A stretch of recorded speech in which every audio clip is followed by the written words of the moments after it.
The Song of Pelinal, Book 1. Editor's note. Volumes 1 to 6 are taken from the so-called Riemann manuscript, located in the Imperial Library. It is a transcription of older fragments collected by an unknown scholar of the early Second Era. Beyond this, little is known of the original sources of these fragments, some of which appear to be from the same period, perhaps even from the same manuscript. But as no scholarly consensus yet exists on dating these 6 fragments, no opinion will be offered here. That he took the name Pelinal was passing strange.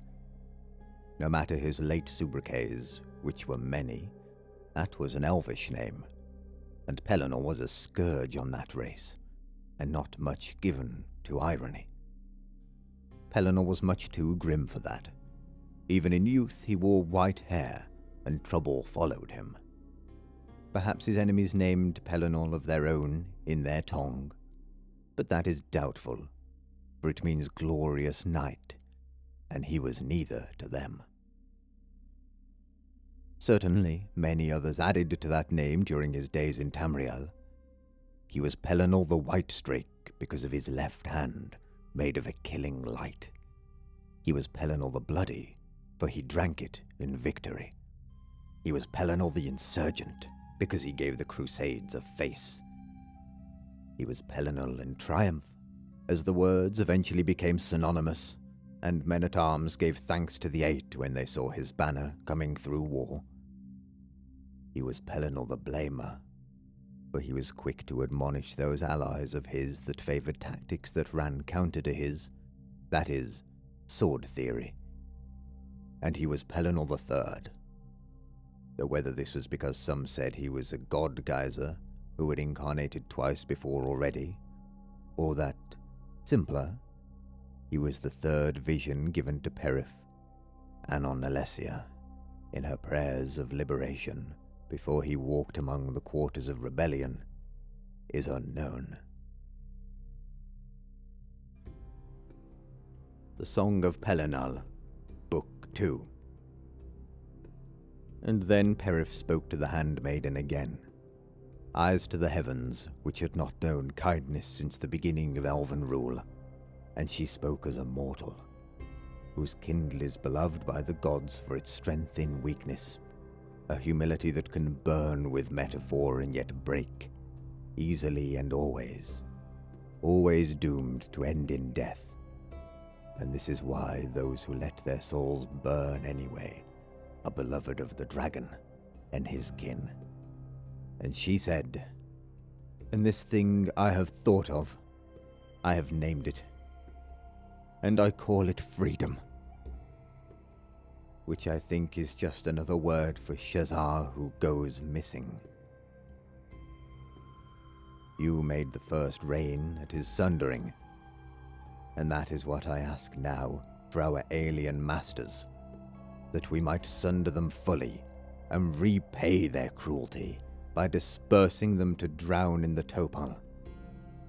Morehouse, your son, mighty and snorting, gore-horned, winged, when next he flies down, let him bring us anger. And then Cain granted Perif another symbol, a diamond soaked red with the blood of elves, whose facets could unsector and form into a man whose every angle could cut her jailers, and a name, Pelinal, which is the star made night. And he was arrayed in armor from the future time. And he walked into the jungles of Sirod, already killing, Morehouse stamping at his side, froth bloody and bellowing from excitement, because the Pelinal was come, and Pelinal came to Perif's camp of rebels holding a sword and a mace, both encrusted with the smashed viscera of elven faces, feathers, and magic beads, which were the markings of Aliadun, stuck to the redness that hung from his weapons. And he lifted them, saying, These were their eastern chieftains, no longer full of talking. The Song of Pelinal, Book 3. Pelinal Whitestrake was the enemy of all elf kind that lived in Cyrod in those days. Mainly, though, he took it upon himself to slay the sorcerer kings of the Aliens in prearranged open combats rather than at war. The fields of rebellion he left to the growing armies of the 𝗘𝗾𝗀𝗀 and his bull nephew. Pelinal called out Һәрмir of copper and tea into a duel at the Tor, and ate his neck veins while screaming praise to Riemann, a name that no one knew yet. 𝗟𝗶𝗀𝗀𝗀's head was smashed upon the goat-faced altar of Ninandava, and in his wisdom, Pelinal said a small plague spell to keep that evil from reforming by well-kind magic. Later that season, Pelinal slew Hadhul on the granite steps of Seyattar, the Fire King's spears knowing their first refute. For a time, no weapon of the Aliens could pierce his armor, which Pelinal admitted was unlike any crafted by men, but would say no more even when pressed. When Huna, whom Pelinal raised from grain slave to hoplite and loved well, took death from an arrowhead made from the beak of 𝗟𝗾𝗀𝗀𝗀 the Singer, the Whitestrake went on his first madness. He wrought destruction from Nālamé all the way to Seladil, and erased those lands from the maps of elves and men, and all things in them. And Perif was forced to make sacrifice to the gods to keep them from leaving the earth in their disgust. And then came the storming white gold, where the Aliens had made pact with the Aurorans of Meridia, and summoned them, and appointed the terrible and golden-hued half-elf, 𝗟𝗏 the Unfeathered, as their champion. And for the first time since his coming, it was Pelinal who was called out to battle by another. For 𝗟𝗏 had the blood of the Ēda, and would never know death. The Song of Pelinal, Book 4. Pelinal drove the sorcerer armies past the Niben, claiming all the eastern lands for the rebellion of the 𝗘𝗀𝗀𝗀, and Kine had to send her rain to wash the blood from the villages and forts that no longer flew alien banners, for the armies of men needed to make camps of them as they went forward. And he broke the doors open for the prisoners of the Vatash, with the slave queen flying a Mora house above them, and men called her Alesh for the first time. He entered the gate to win back the hands of thousands strong of Sedor, a tribe now unknown but famous in those days, which the Aliens had stolen in the night. 2,000 hands that he brought back in a wagon made of demon bone, whose wheels trailed the sound of women when ill at heart. And after the first pogrom, which consolidated the northern holdings for the men of Creth, he stood with white hair gone brown with elf blood at the bridge of Helden, where Perif's falconers had sent for the Nords.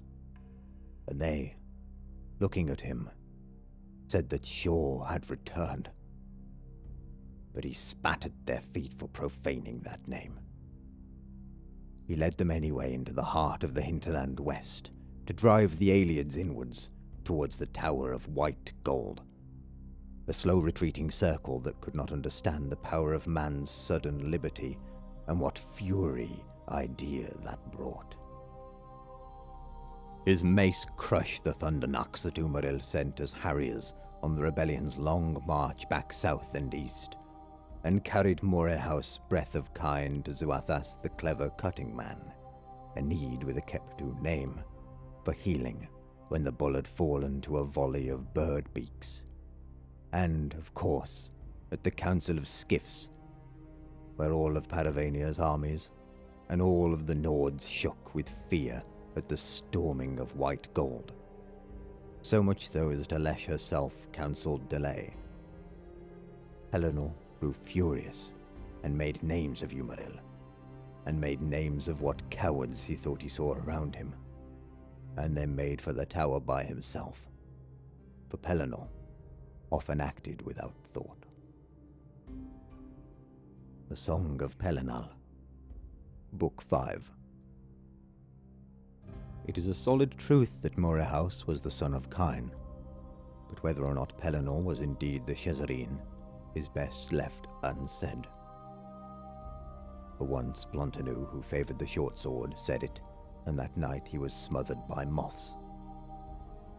It is famous, though, that the two talked of each other as family, with 𝗟𝗏 as the lesser, and that Pelinal loved him and called him nephew. But these could be merely the fancies of immortals. Never did Pelinal counsel 𝗟𝗏 in times of war, for the man-bull fought magnificently, and led men well, and never resorted to madness. But the white strake did warn against the growing love with 𝗏. We are Ada, more, and change things through love. We must take care lest we beget more monsters on this earth. If you do not desist, she will take to you, and you will transform all 𝗟𝗏 if you do this. And to this, the bull became shy, for he was a bull, and he felt his form too ugly for the 𝗏 at all times, especially when she disrobed him. He snorted, though, and shook his nose-hoop in the light of secunda moon, and said, "She is like this shine on my nose-hoop here. An accident sometimes, but whenever I move my head at night, she is there. And so you know what you ask is impossible." The Song of Pelinal, Book 6. And it is said that he emerged into the world like a 𝗏, that is, born by Sithis, and all the forces of change therein. Still others, like Fife of New Teed, said that beneath the Pelinal star armor was a chest that gaped open to show no heart, only a red rage-shaped diamond fashion, singing like a mindless dragon, and that this was proof that he was a myth echo, and that where he trod were shapes of the first urging. Pelinal cared for none of this, and killed any who would speak god logic, except for fair 𝗏, who he said enacts rather than talks, as language without exertion is dead witness. When those soldiers who heard him say this stared blankly, he laughed and swung his sword, running into the reign of Cain to slaughter their alien captives, screaming, "O Akka, for our shared madness I do this. I watch you watching me, watching back. 𝗟𝗏 dares call us out, for that is how we made him." And it was during these fits of anger and nonsense that Pelinal would fall into madness, where whole swaths of land were devoured in divine rampage to become void, and 𝗟𝗏 would have to pray to the gods for their succor, and they would reach down as one mind, and soothe the white strake, until he no longer had the will to kill the earth in whole. And Garrid of the men of Gay once saw such a madness from afar, and manoeuvred, after it had abated, to drink together with Pelinal, and he asked what such an affliction felt like, to which Pelinal could only answer, "Like when the dream no longer needs its dreamer." The Song of Pelinal, Book 7. Editor's note. This fragment comes from a manuscript recovered from the ruins of the Alessian Order's monastery at Lake Canulus, which dates it to some time prior to the War of Righteousness, First Era, 2321. However, textual analysis suggests that this fragment actually preserves a very early form of the song, perhaps from the mid-6th century. And so, after many battles with 𝗟𝗏𝗀𝗀's allies, where dead Aurorans lay like candlelight around the throne, the Pelinal became surrounded by the last Aleid sorcerer kings and their demons, each one heavy with valiance. The White Streak cracked the floor with his mace, and they withdrew. And he said, "Bring me 𝗟𝗏𝗀 that called me out." And while mighty in his aspect and wicked, deathless golden 𝗟𝗏𝗀 favoured ruin from afar over close combat, and so he tarried in the shadows of the White Tower before coming forth. More soldiers were sent against Pelinal to die, and yet they managed to pierce his armour with axes and arrows, for 𝗟𝗏𝗀 had wrought each one by long valiance, which he had been hoarding since his first issue of challenge. Presently the half-elf showed himself bathed in meridian light, and he listed his bloodline in the Aleidun, and spoke of his father, the god of the previous Kalpa's world river, and taking great delight in the heavy breathing of Pelinal, who had finally bled. And 𝗟𝗏𝗀 was laid low. The angel face of his helm dented into an ugliness which made Pelinal laugh, and his unfeathered wings broken off with sword strokes delivered while Pelinal stood, frothing, above him, insulting his ancestry, and anyone else that took ship from old 𝗟𝗏𝗀, which angered the other elvish kings, and drove them to a madness of their own. And they fell on him, speaking to their weapons, cutting the Pelinal into 8 while he roared in confusion, which even the council of skiffs could hear. Ran when Mor shook the whole of the tower, with mighty bashing from his horns the next morning, and some were slain in overabundance in the taking, and men looked for more Aleids to kill, but Pelinal had left none, save those kings and demons that had already begun to flee. It was Murahouse who found the White Streak's head, which the kings had left to prove their deeds, and they spoke, and Pelinal said things of regrets, but the rebellion had turned anyway, and more words were said between those immortals that even the Paravent would not deign to hear.